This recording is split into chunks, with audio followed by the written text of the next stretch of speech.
Don, mafia, Baahubali, ये सब एक दिन खत्म हो जाते हैं। इनके जुर्म और आतंक का साम्राज्य भी ढह जाता है, लेकिन कुछ रह जाती है तो इनकी कहानियां। बेशक इनकी कहानियां अपराध से जुड़ी होती है, लेकिन दिलचस्प भी तो होती है ना। इन दिनों ऐसे ही मैं अतीक के बारे में कुछ ढूंढ रहा था, फिर उसके आतंक के खजाने से एक ऐसी कहानी मिली ना कि मैं मान गया कि वो कोई छोटा मोटा माफिया नहीं, बल्कि एक बड़ा भूमाफिया था, जिसने केंद्र में सरकार रहते हुए भी गांधी परिवार का ही जमीन हथिया लिया था। अब देखिए, ये कोई छोटी मोटी बात नहीं है, जहां कोई लोकल मुखिया के परिवार से भी नहीं टकराता है, ये सोचकर कि अगर इस पर हाथ रखेंगे तो इसके पीछे भी पॉलिटिकल लॉबिंग होगी, पुलिस भी सख्त हो जाएंगे। तो वहीं दूसरी तरफ अतीक अहमद नेहरू जी वाले सीट से जीतकर सांसद क्या बना, वो सीधे गांधी परिवार के जमीन पर ही हाथ डाल देता है। तो वो कहानी क्या है? गांधी परिवार की वो जमीन कौन सी थी, किसके नाम पर थी, और अगर जमीन पर कब्जा हुआ तो आगे क्या हुआ भैया? आइए सुनाता हूं आपको वो पूरी कहानी एकदम शुरुआत से। तो ये बात 2007 की है और अब तक अतीक 5 बार के विधायक के बाद 2004 में ही सांसद भी बन चुका था, वो भी फूलपुर लोकसभा क्षेत्र से। वही सीट जहां से चुनाव जीतकर जवाहरलाल नेहरू देश के पहले प्रधानमंत्री बने। उनके बाद उनकी बहन विजय लक्ष्मी भी वहां से चुनाव जीत चुकी हैं। ऐसे में अतीक का वहां से चुनाव जीतना एक बड़ी बात थी। माफिया बाहुबली के बाद विधायक तो वो था ही, सपा के सरपरस्ती में वो सांसद भी बन चुका था। ताकत कई गुना ज्यादा उसकी बढ़ चुकी थी, जिसका सबसे बड़ा सबूत सिटिंग एमएलए राजू पाल की हत्या भी था। इधर उस वक्त तक गांधी परिवार के सिचुएशन की बात करूं तो देश में उनकी कांग्रेस पार्टी की सरकार थी, मनमोहन सिंह प्रधानमंत्री थे और सोनिया गांधी कांग्रेस की अध्यक्ष थी। अब बात करते हैं कि जमीन कौन सी थी और गांधी परिवार के किस सदस्य की थी। तो देखिए, जहां से मौजूदा गांधी परिवार की शुरुआत हुई थी ना, यानी तत्कालीन प्रधानमंत्री इंदिरा गांधी के पति फिरोज गांधी से, और इनके ही बहनोई के परिवार में एक सदस्य है वीरा गांधी।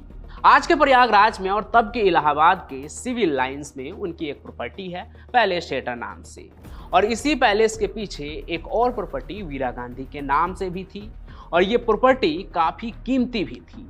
तो होता क्या है, इसी प्रॉपर्टी के पास में अतीक ने भी एक जमीन खरीद ली। फिर धीरे धीरे अतीक की माफिया निगाहें वीरा गांधी के प्रॉपर्टी पर भी पड़ने लगी। अब यहाँ कोई दूसरा माफिया होता या बड़ा गुंडा तो वो परिवार के बैकग्राउंड को सुनकर ही उन पर हाथ डालने से डरता, लेकिन वो तो अतीक अहमद था। 11,000 करोड़ से ज्यादा की प्रॉपर्टी थी उसके पास। खानदानी रईस तो वो था नहीं, और 5 बार के विधायक और 1 बार के सांसद बनने से इतनी कमाई नहीं हो सकती है। मतलब आप समझ ही गए होंगे कि अतीक के लिए संपत्ति जुटाना कोई बड़ी बात नहीं थी, फिर चाहे वो किसी की भी हो। इसलिए उसने गांधी परिवार के बैकग्राउंड को भी कुछ नहीं समझा और अपने आदमियों को भेजकर वीरा गांधी के जमीन पर कब्जा कर लिया और बाकायदा अपने नाम से ताला भी जड़ दिया। अब तक की कहानी सुनने के बाद तो यही लग रहा होगा कि अतीक अहमद ने कब्जा कर दिया होगा, तो क्या हुआ होगा? वीरा गांधी पुलिस के पास गई होगी और उनकी पहचान सुनकर ही मामला क्लियर हो गया होगा। तो जान लीजिए, इलाहाबाद में अतीक अहमद का रुआब या खौफ जो कह लीजिए ऐसा था ना कि उसे पेशी पर ले जाने से पहले पुलिस वाले ना अपना नेम प्लेट भी छुपा लेते थे कि कहीं अतीक को उसका नाम ना पता चल जाए। बाकी जिस 2007 की मैं बात कर रहा हूं, तब अतीक के समर्थन वाली ही सरकार थी राज्य में। इस वजह से भी अतीक ज्यादा पावरफुल था, और जैसा कि भारत के हर नॉर्मल लोगों के साथ होता है कि अगर उनके खिलाफ जुर्म करने वाला कोई बड़ी पार्टी है तो उनकी बात ही नहीं सुनी जाएगी। वैसा ही ट्रीटमेंट वीरा गांधी के साथ भी हुआ। कोई उनकी बात सुनने को तैयार ही नहीं था। यहाँ तक कि पुलिस प्रशासन ने भी उनके गुहार को अनसुना कर दिया। उसके बाद उन्हें जब उत्तर प्रदेश में न्याय नहीं मिला तो अंत में वीरा गांधी थक हार कर अपनी शिकायत दिल्ली तक पहुंचा देती है। यानी उन्होंने सोनिया गांधी से इस पूरे मामले की शिकायत कर दी कि उनके साथ यहाँ इलाहाबाद में क्या हो रहा है। तब जाकर सोनिया गांधी ने यह बात तत्कालीन प्रधानमंत्री मनमोहन सिंह से बताई, और फिर इस जमीन कब्जे के मामले में पीएमओ को भी एक्टिव होना पड़ा। सुनकर अजीब लग रहा होगा कि एक जमीन कब्जे का मामला जो जूनियर लेवल का कोई ऑफिसर भी अपने पावर के इस्तेमाल से सुलझा सकता था, उसमें पीएमओ को इन्वॉल्व होना पड़ा। पहला तो यह मामला गांधी परिवार से जुड़ा था और सामने भी कोई नॉर्मल गुंडा नहीं था जिसने जमीन हथिया ली हो, वो खुद लोकसभा का माननीय था। लेकिन जैसे ही इस केस में पीएमओ एक्टिव हुआ, वैसे ही प्रदेश में अधिकारियों से जवाब तलब शुरू हो गए और कहा गया कि मामले की जांच की जाए।